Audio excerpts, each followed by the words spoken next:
Assalamualaikum warahmatullahi wabarakatuh. Salam sejahtera untuk kita semua. Semoga kita dalam keadaan sehat walafiat. Perkenalkan, nama saya Ninis Unisa. Pada kesempatan ini saya akan mempresentasikan analisis EBIT EPS trade-off sebagai seorang manajer investasi. Dalam presentasi ini saya akan membandingkan dua alternatif pendanaan perusahaan, yaitu menggunakan utang bank atau menerbitkan saham baru. Latar belakang, perusahaan dalam kasus ini akan melakukan ekspansi dan membutuhkan dana sebesar 1 miliar rupiah. Untuk mendapatkan dana tersebut, perusahaan memiliki dua pilihan, yaitu menggunakan utang bank atau menerbitkan saham baru. Kedua pilihan tersebut memiliki keuntungan dan risiko yang berbeda.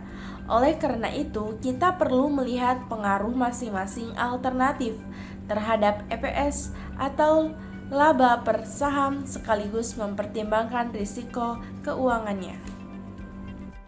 Data simulasi. Untuk melakukan analisis, saya menggunakan data simulasi.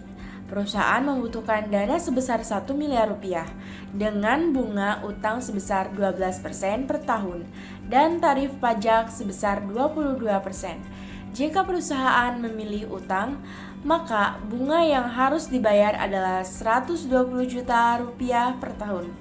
Sedangkan jika perusahaan menerbitkan saham baru, jumlah saham akan bertambah dari 100.000 menjadi 200.000 per lembar.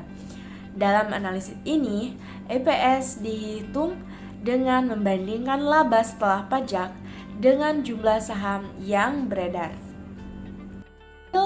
Analisis EBIT EPS. Berdasarkan hasil simulasi, terdapat titik yang disebut indifference point, yaitu titik ketika EPS dari kedua alternatif pendanaan sama.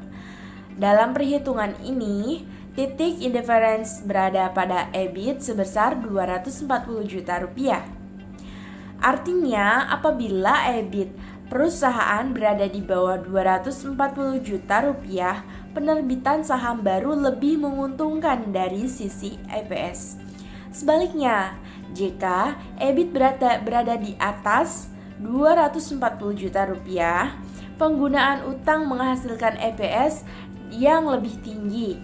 Contohnya, ketika EBIT mencapai 600 juta rupiah, EPS dengan utang sebesar 3.744 rupiah per saham, sedangkan dengan saham baru sebesar 2.340 rupiah per saham. Kemudian perbandingan utang dan saham baru. Selanjutnya, kita bandingkan kelebihan dan risiko dari kedua alternatif. Jika menggunakan utang, perusahaan tidak perlu menerbitkan saham baru, sehingga tidak terjadi dilusi kepemilikan. Selain itu, ketika EBIT tinggi, utang dapat menghasilkan EPS yang lebih tinggi. Tetapi, utang juga meningkatkan risiko karena perusahaan harus membayar bunga dan pokok pinjaman. Jika laba atau arus kas turun, kemampuan perusahaan membayar kewajiban juga akan semakin berat. Sedangkan, jika perusahaan menerbitkan saham baru, risiko keuangan lebih rendah karena tidak ada kewajiban bunga seperti pada utang. Kekurangannya adalah jumlah saham bertambah sehingga kepemilikan pemegang saham lama mengalami dilusi dan EPS dapat menjadi lebih rendah. Selanjutnya, rekomendasi manajer investasi. Sebagai manajer investasi, saya tidak menyarankan perusahaan hanya melihat EPS saja. Jika perusahaan mempunyai EBIT yang tinggi dan stabil, serta arus kas yang kuat, maka utang dapat menjadi pilihan karena dapat memberikan EPS yang lebih tinggi tanpa mengurangi presentasi kepemilikan pemegang saham lama.